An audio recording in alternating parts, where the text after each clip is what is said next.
You're listening to Cinematic Adventures, proud member of the Misfit Faction Media Network. Good morning, Vietnam!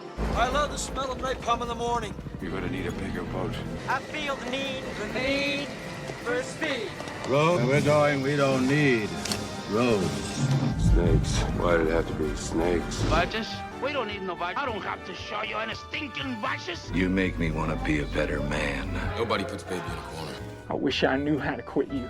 Love means never having to say you're sorry. He's looking at you, kid. Not bad. I'm just drawn that way. Hello, everyone, and welcome back to Cinematic Adventures. Don't forget, if you guys are listening to us on the go, you can find us on Podbean, Apple Podcasts, Spotify, iHeartRadio, basically anywhere you get your podcasts. You can also find more of our content on our website, themisfitfaction.com. There you find links to not only this show, but some of our other shows, like the Multiverse Fancast and MF Uncensored. As always, I'm one of your hosts, Paul. With me via the Zoom studio is Sean. Sean, how are you today? I'm just wonderful, Paul. How are you? Good. It's been a minute. It's been a while. It has been. It's been more like a half hour, but you know. But that's what the kids are saying. It's been a minute. Oh, that's what the kids say. Yeah. Okay. Yeah. And Lizzo, in a minute, I'm gonna need a sentimental man or woman to pump me up. Yeah, we're really hip on Cinematic Adventures. No big deal. That's why we do. That's why we do movies from the '90s, because we're so come hip. on now, Paul. You're the hip one. I am the. I hip. couldn't even tell you what Lizzo looks like. I can't spell it, but it's fine. It's fine. It's fine. L to the I to the double Z. Oh, yes. There's an O at the end. It's not Liz. Well, you did let me finish. You were just like, oh. You stopped talking. It's usually when... Because I can tell your face when you want to say something, you know. I'm just going to... You know what? You want to host? You host. You're the hostess with the mostest, dummy. But anyway. So, we are back. Unfortunately, yes, scheduling has not been in our favor as of late. I'm doing some extra work, unfortunately, and it's kind of killing my schedule, so Sean and I have not been able to coordinate. We went to go see the Headless Horseman events, but we couldn't get in a podcast episode, so we're going to apologize. Halloween month was more like Halloween bi-weekly. Did we even do a Halloween? We didn't do a Halloween episode at all. We did Friday the 13th. Okay, we did the Friday the 13th. That was it, because we wanted to do Underworld, too. We never got around to Underworld. Yeah, Cool Runnings and Friday the 13th. That was our October. Yeah. Weird October.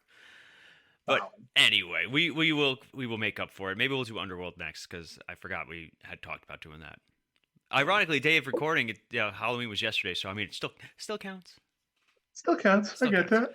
But instead, we're traveling into another era of movie and into a totally different genre, and a genre that I feel like is not there as much anymore. It was very big in the 90s and early 2000s. You still get and the 80s. Oh yeah, big in the 80s. This one, though, had a little bit of extra flair to it that we'll talk about, but we're talking about the buddy cop kind of mentality, and for this episode, we are talking about the Rush Hour franchise. I don't know why I build it up like it's some sort of mystery when usually the title of the episode says exactly what you're about to listen to. Well, yeah, I mean, back in the day, you would actually, name the episodes with some interesting names. It was a lot of work. It was a lot. I'm not giving you grief about it. I was giving you praise that you would do that. Now you're just like, this is what we're talking about. This is it. No surprise at all. Read the title. Read it.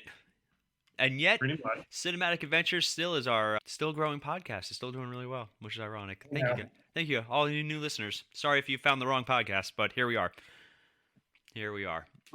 Proves the word that the superheroes are going out of style right now. You shut your mouth. You get out of here, mister. Are you watching Loki season 2? I didn't watch Loki season 1. Are you watching Gen V? I don't even know what that is. It's the spinoff of The Boys, which you didn't watch either. I knew that was the thing. So you know what I'm watching? I watched about 4 episodes into The House of Usher on Netflix, and I binge watched the first 7 episodes of Goosebumps on Disney Plus. Well, joke's on you. I'm gonna watch Across the Spider-Verse tonight because my wife's out of town, and that's what I'm gonna do to spend my time. Did you see it in theaters? Oh yeah, but it's on Netflix now. Okay. It's a great movie, don't get me wrong. You're a great movie. Don't get me wrong. Got him. All these people driving to work just listening to this, like, talk about movies. Yeah. Well, all right, we'll talk about movies. That's fair. All right, we'll talk about movies. So, Sean, what can you tell me about the first Rush Hour?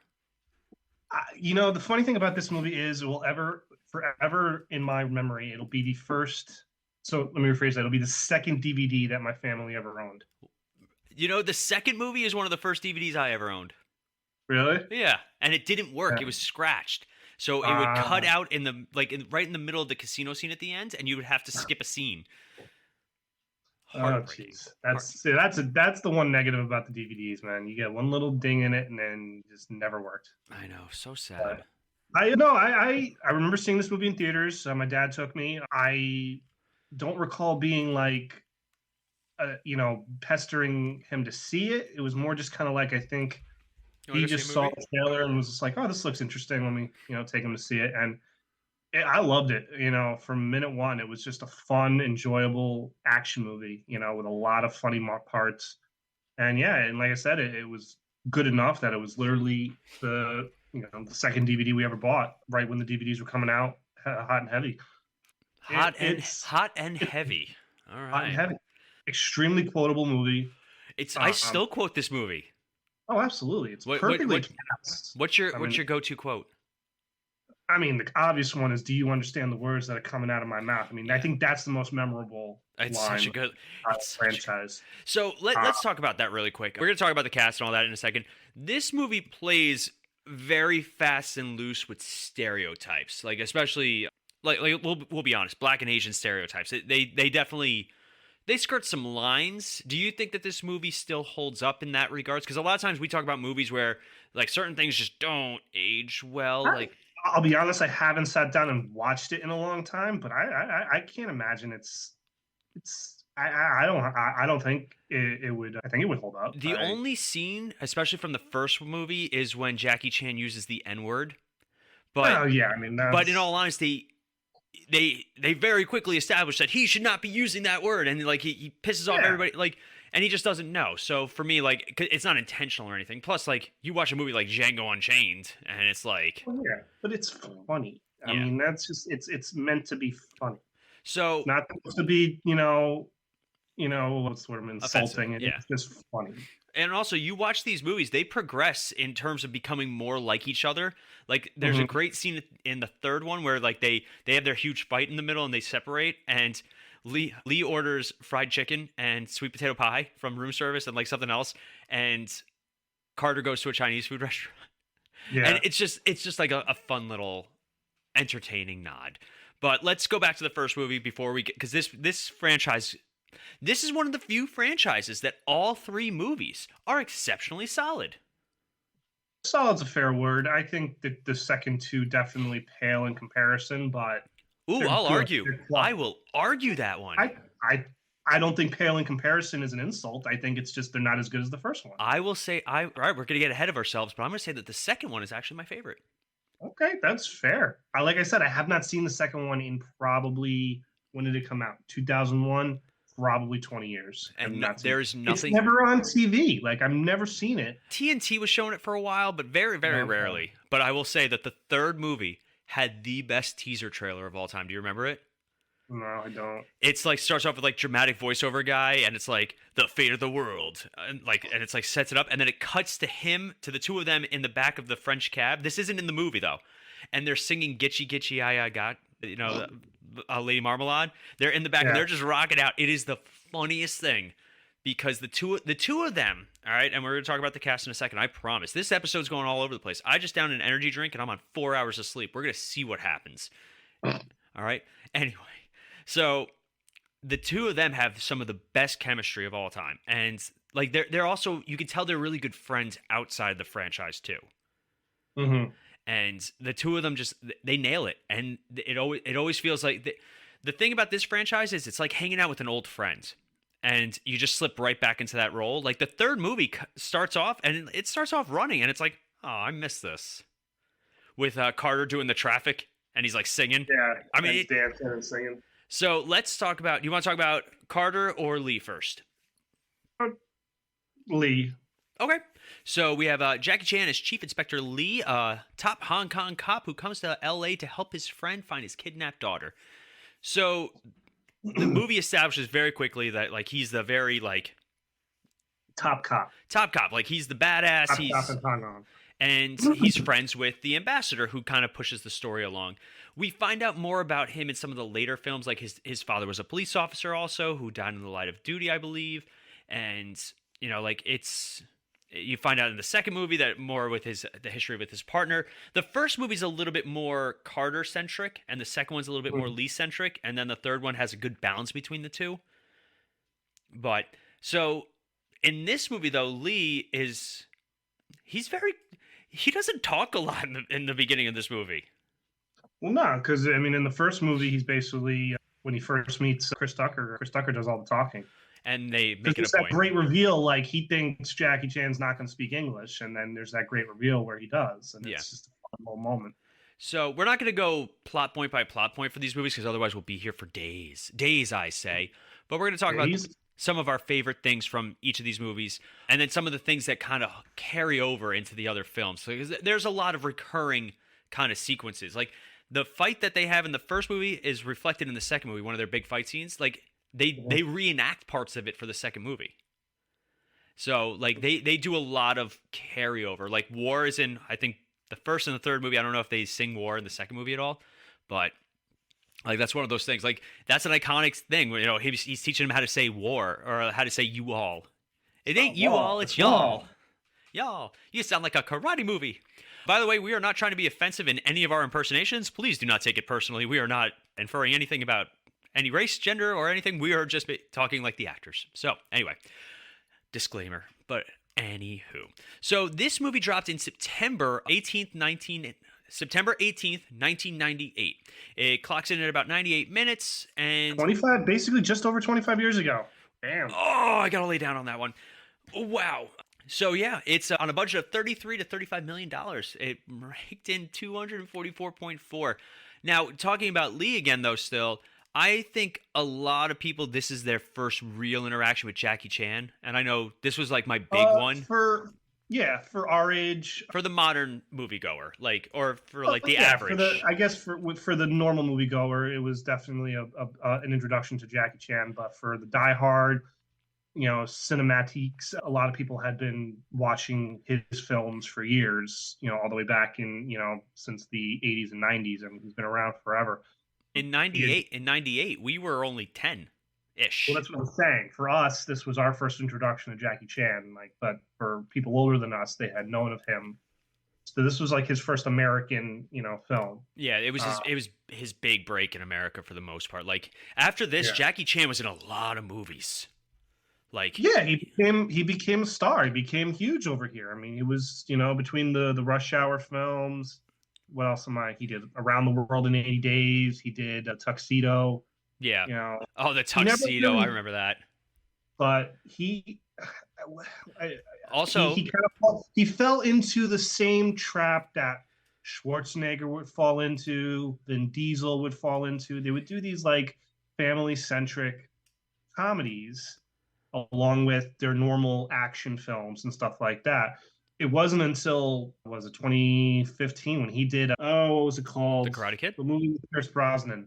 The one where it was like his Taken. I know what you're talking about. Yeah, I'm blanking on the name. I'm looking at The Foreigner.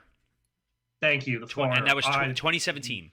Love that movie. That movie was so good. And I know you and I don't agree on this per se, but I know you also haven't seen the second one. I like the Shanghai Noon and Nights movies. Yeah, I mean they're basically copies of this. I mean that's what they are. To a point. It's about him playing off of. Did you see both? I think you only saw the first one, right? I think I only saw Shanghai Noon, and that was probably when it first came out. So also this movie for a lot of people solidified one of the best things about Jackie Chan, and that's the bloopers.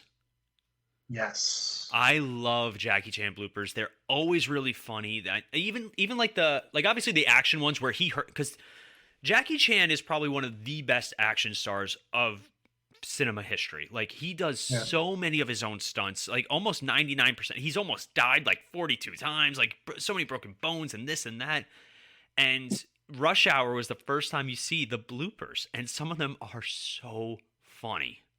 Yeah. Like just the stunts he was able to pull off. I mean, it's insane. He did almost everything. I know. I mean, it's crazy. I mean, him, Jet Li. I mean, it was just unbelievable to watch some of that. And then we got the Forbidden Kingdom, and we were just, it's all right. Yeah, it's very all right. was very all right. It should have been that was the other actor. Jet Li was huge at the time. Like this was the martial arts era. This was the Matrix was coming out around here, and like this was the time where it was like the best martial arts choreography. And like Crouching Tiger, Hidden Dragon. Crouching Tiger, Hidden Dragon. Like this was the era. And now we're getting back into a little bit more of the brutal street fight type martial arts. You know, like your Daredevil, your John Wick, like very aggressive. These were a lot more showy and a lot more fluid. And Jackie Chan was really good at using his environment. He'd like use chairs, and there's nothing funnier than when in the second movie there's a blooper of him trying to get through the grate of the gambling window, and it's like very small. And like one time he gets stuck in his stomach and he's like kicking his legs. He's like, oh God, I'm stuck. Another time he hits his head and he falls backwards, and they're like, everybody's like, Jackie, you okay? Jackie, and he gets up, he goes, Jackie, always okay, and he walks away. It's the best. But I love, like, this was the time where, and you know, as somebody who has a martial arts background, like it was my time. Like I loved it. And now given what I do for a living now, it's even better. So let's talk about Mr. James Carter, a.k.a. played by Chris Tucker. This was the first movie I ever saw Chris Tucker in. Agreed, because I'm trying to think of what Fifth Element. The Fifth Element, but I did not see that for a very long time. No, I saw that in theaters, so I don't know if I immediately recognized that it was him. It was probably later on that I realized it was him. But for an actor who we all know a lot about, he's been in less than 20 movies in his entire I was just career. looking at his filmography. I was like, holy crap, I feel like he's been around for so long, and he's not in a lot of things. From 1998 to 2012, he was in 3 movies, the Rush Hour movies. And then he did Silver Linings Playbook. Apparently he was fantastic in it. I didn't see it. A 4-year gap, he did another movie, and then another 7-year gap, he did Air. Yeah.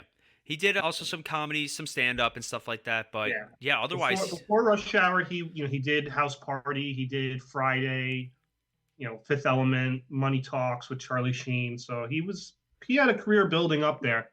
But yeah, no, I don't know what happened in terms of why he kind of really fell off when his career. He probably didn't have to do anything. He probably got paid a good amount of money, and it was. Oh, I'm sure. I mean, especially for like a franchise, the Rush Hour franchise made a lot of money. Yeah. Yeah, but like for Chris Tucker though, he's a very big personality, and there are times in these movies that I do find him annoying. I think he got better as the film franchise progressed. In Rush Hour 3, he's a lot more subdued in a lot more scenes. But I will never not laugh at the scene where he beats up like the 4 guys in the Eiffel Tower, and he stops, and then he starts singing "Everybody Was Kung Fu Fighting," and then he realizes that Su Young's still hanging out there. It always makes me laugh. I don't know what it is about it, because he's just such a big personality, and I do enjoy him for the most part in this franchise, but there are times where I'm like, just...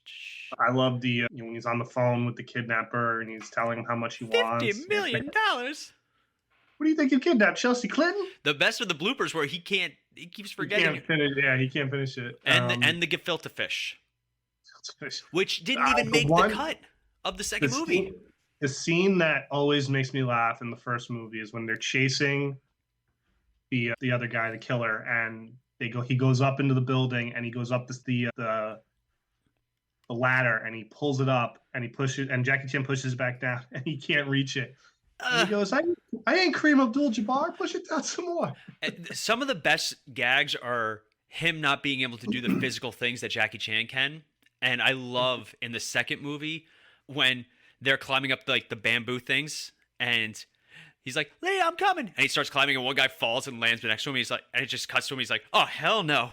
Lee, I'm taking the stairs. And he starts running up the stairs like he pushes an old lady out of the way. Like, some of the best parts were him not being able to do the physical stuff. But then in the third movie, he's able to do a little bit more, and that's like the running joke that he's part Asian now. Yeah. Again, I love this. I love the ending to the first one where Jackie's holding on at the top of the building. He comes down I don't know what you call it, that like, the curtain thing. Curtain thing. That's unbelievable. Oh, it's a great stunt. It is unbelievable, incredible stunts. Like again, he is one of those guys that just, we're going back to Jackie Chan. Like he just he's unbelievable. And was he in any of the Expendable movies? I feel like he was not, and like everybody wanted him to be. Jet Li was. We wanted him to be, but he never was. I knew Jet Li was, but I wasn't sure. I know everybody was talking about that for a long time, and I'd still love to see that because they are making a Rush Hour 4. I think they're done with the Expendables because apparently it was horrendous.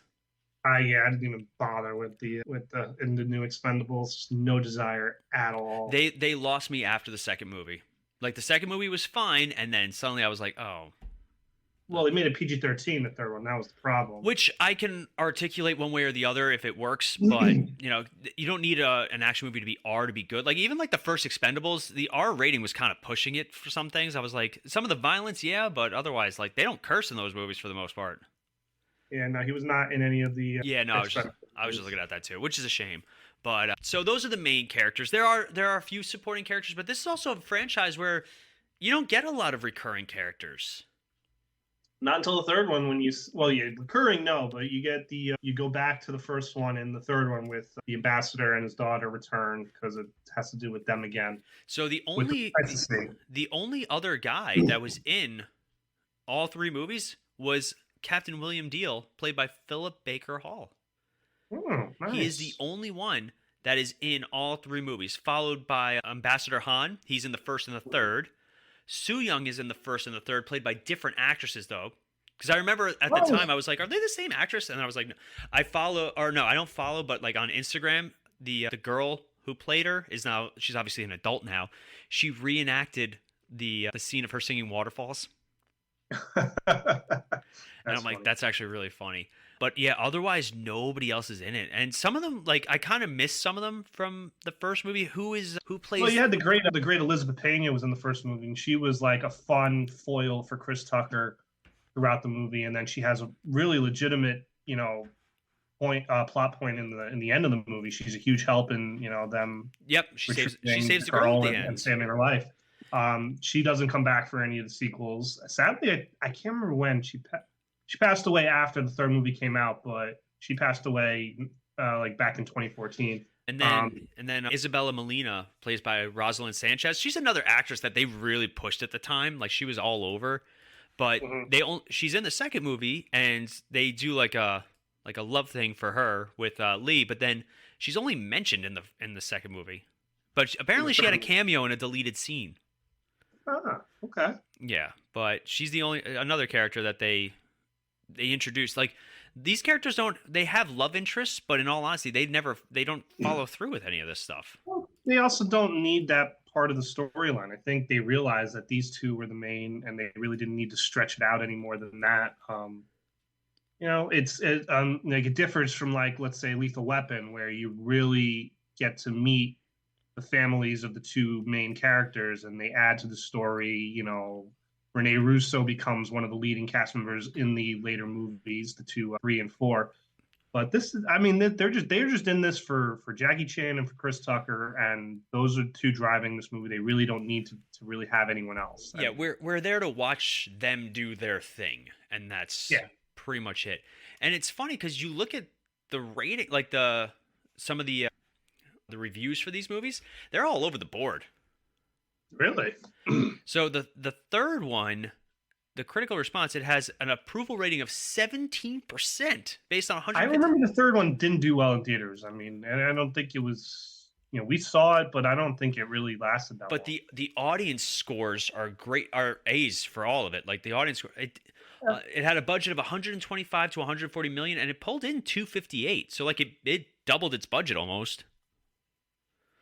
Compared to the first one, where it didn't have much of a budget and it grossed, ridiculous amounts of money. Yeah. Because they probably didn't have to pay in the first one. They didn't pay the two of them probably as much as they did in the later movies. I think that's why it took so long for the third one to come out, was because Chris Tucker was looking for more money. Yeah, I know Chris Tucker was kind of I don't want to say the issue, but like obviously if you're in a franchise that does exceptionally well, because like the previous film had a budget of only 90 million, Rush Hour 2, and it pulled 347.3. And like I said, I still think that the second one for me is the peak of that franchise, and of course one of the best bloopers. Damn, he ain't gonna be in Rush Hour 3. What? But yeah, so this is a film franchise that's kind of been all over the map, but for the most part, audiences, they dug it, and it did well with the audiences, less so with the critics, because they said that the third one was just a rehash of the other two, and it was. I can't argue that. Yeah. I thought the second one, as I recall, did a good job of being a separate movie from the first one. It didn't, make the same plot points, but then you're right. The third one really kind of harkened back to the first one a little bit, but I didn't think it wasn't like a carbon copy or anything like that. It was just, it brought back the story, parts of that storyline. Yeah. The second movie, it's funny to think that the first two movies take place over like 2 weeks. Yeah, that's true, because the second one starts up right where the first one ended. Yeah, like he literally getting on the plane. Can you imagine a 16-hour? I've been on a 16-hour flight with, like, nowadays maybe a little bit easier, just with the, you have more options. You got Wi-Fi on planes now, which is wild. But 16 hours. I don't think I could do it. I was on a plane to London. That was the longest flight I've been on, and I don't really feel like ever wanting to do more than that. How long was the flight to London? 7 hours. Yeah, Italy was about like 8, 9. So, but Korea was 16. That was a long flight. Yeah, my girlfriend was invited to Australia for a wedding, and she seriously contemplated it, and I was like, "Have fun. Yeah. I cannot be on a plane for 24 hours." Have fun. Don't come back with another man. Yeah. So let's go back to Rush Hour before it gets really weird. Now, the TV show, did you watch any of it? Not at all. I had no desire. So the casting... Which is funny because I watched the Lethal Weapon TV show and I actually enjoyed that. But I don't know. I didn't feel like this really would succeed. It didn't catch up. No name people in it. It was just kind of, Well, I think having no name would probably be the better option, in all honesty. Like, I hate to say it, Chris Tucker was kind of a no name too. Like, he was in Friday, and that was like what he was famous for, and then obviously The Fifth Element. But yeah, I don't know. Like, I could see this doing well with no names, and obviously since Stifler wasn't in it, it didn't do as well. That's a Lethal Weapon TV show, Joe, because Stifler was in it. Oh, I stopped watching when Stifler came on. Yeah, that's one of those things where it's like behind the scenes drama. And we did a whole series on movies, our TV shows to movies. Sometimes they work really well.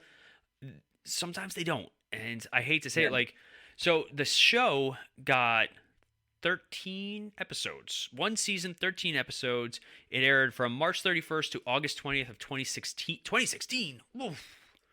Yeah. I don't remember. 13 episodes, yeah. When you get a 13 episode order, usually that means you're half a season, you're a summer replacement show, usually if you get the 26, a lot of shows though are not doing the 26 anymore. A lot more and more you're getting lesser, which honest to God is the best. Better. It's better.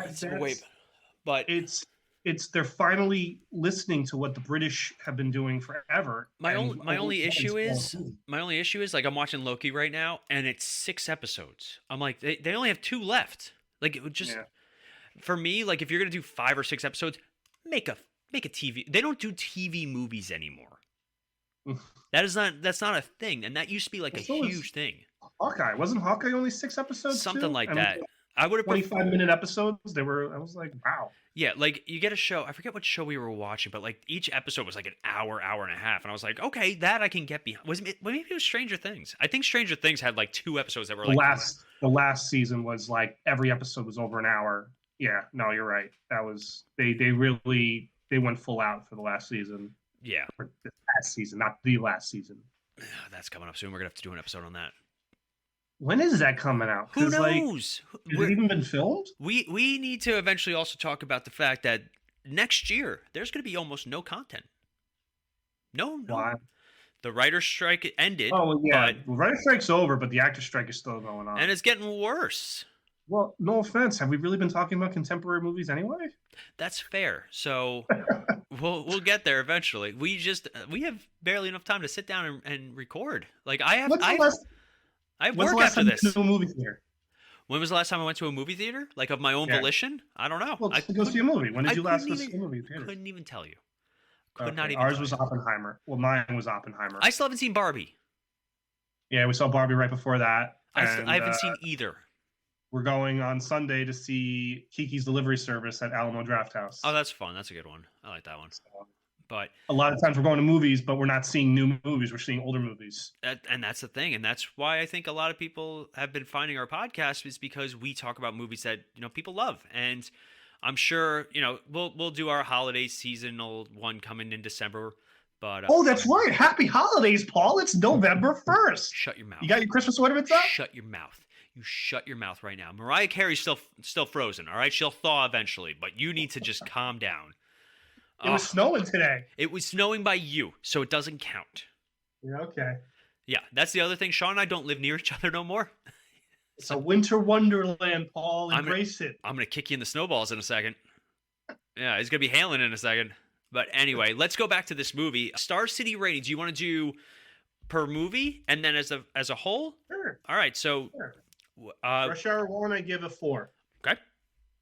Rush Hour 2, or you want to go back and forth? No, do yours. Go ahead. Rush Hour 2, I gave a 3.5, and Rush Hour 3, I gave a 3. Okay. That's still really good for a franchise. So overall, I'd give the series a 3.5. I think it's quality, a lot of fun, worth watching all three of them.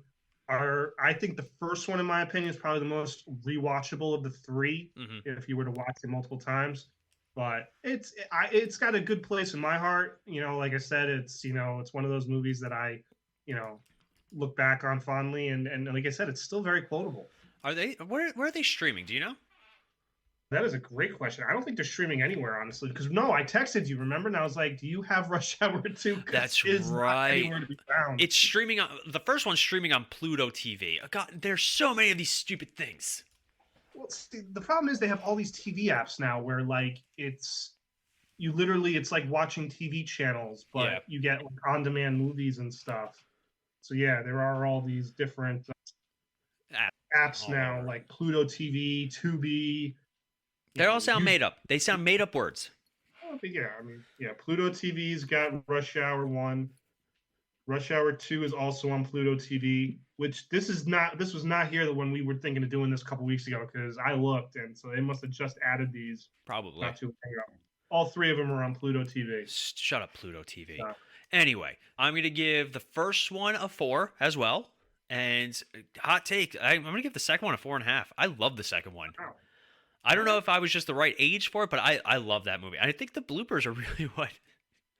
Also, not going to lie, the scene where they go into the massage parlor, I learned a lot about myself in that scene. So, yeah. And then the third one, I'm going to give a 3.5.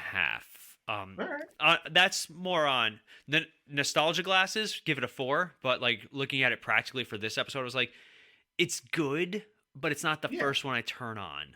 No, absolutely not. And as much as he's persona non grata really right now in Hollywood, but we got to give Brett Ratner credit. I thought he made 3 quality movies. Yeah, it's these movies that got him the X-Men: The Last Stand. They got the Rush Hour guy to finish the series. So stupid. Hot take. X-Men Last Stand is a better movie than any of the newer Days of Futures Past. You shut your mouth. You shut your mouth. You're going to say you're going to say that The Last Stand is better than First Class? No. Did I mention First Class? I did not say First Class. I said Days of Futures Past, Apocalypse, and Dark Phoenix. Better than Apocalypse and Dark Phoenix? Yes. So, all right. I will say, quick rating for this. You can find more of this at the Multiverse Fancast, because now I'm going to have Sean on to argue X-Men. I would say, if I was going to put them together, it would be Days of Future Past. Sorry, buddy. Then it would be a toss-up, actually, between Apocalypse and Last Stand, and then Dark Phoenix. Okay. That's fair. But the fact that you're not arguing, like, you're agreeing with me that Last Stand is better than 2/3 of that. One third. Dude, you just got Apocalypse and to toss up. It could go either way. Oh, come on. Come on. Yeah. Come on. Shut up. That's like if you were saying Temple of Doom versus First The of Last all, Crusade. Last Stand and Dark Phoenix are the same freaking movie, really, when you think about it. Of course they are, because they tried to do it better the last time and do it right, and they still couldn't stick the landing. So I'm not defending either one of those movies. They're still really bad. But I will say that X-Men: The Last Stand, the problem they had was they had two really good storylines. They couldn't commit to one, so they put them together, and it was a mess. Yeah, I agreed. It was so bad that they gave Halle Berry a fake script so she would sign on. Did you hear about that? Well, I heard Matthew Vaughn said when he was offered the chance to direct it, and he was like, "I'm not gonna do this. I'm not gonna lie to a Oscar-winning actress to get her to sign on to this movie." Did you even see Swordfish? Oh, God, you got me all fired up. I hate you so much. We're about to end the episode, and now I'm like jazzed, and I want to punch you in the face. God. I stand by what I said. Yeah, it's going to be your last stand. I despise Days of Future Past. I thought it was such a letdown from First Class. How dare you? I'm sorry. I didn't think it was a good movie. Oh, God, that movie's so good. They Shut up. took what was so good about First Class and they just killed it by bringing Hugh Jackman in. I was like, you didn't need to do that. It's like, you know what? It's like putting Batman and Superman together when you didn't need to do it. So if you guys want more of our content, you can go to our website, themisfitfaction.com. You can also find us on all of our social media. You can find us on Instagram, Twitter, TikTok, and you'll find Pissed. I love it. You'll find Sean's body buried somewhere. So that's gonna wrap us up for tonight, because now I'm actually mad. Now I don't like you. This was actually our last episode, and nobody knew. Who knew? Oh, really? Yeah. Oh, okay. I'm done. I'm gonna stop paying for Podbean. We're done. Well, if you're going to stop paying for Podbean, then you're done with Multiverse, too. No, I paid two separate things for Podbean. Thank you very much. Yeah. Smart move. Not smart. More money. Not smart. Anywho, buy some of our merch. Help us out. Find it on themisfitfaction.com. But that is going to wrap us up for tonight. As always, I'm Paul. I'm dead. Or I was going to say, or former co-host, Sean. I guess I'm Sean. Yeah, and we'll see you guys maybe next time. I don't know. Maybe. Bye.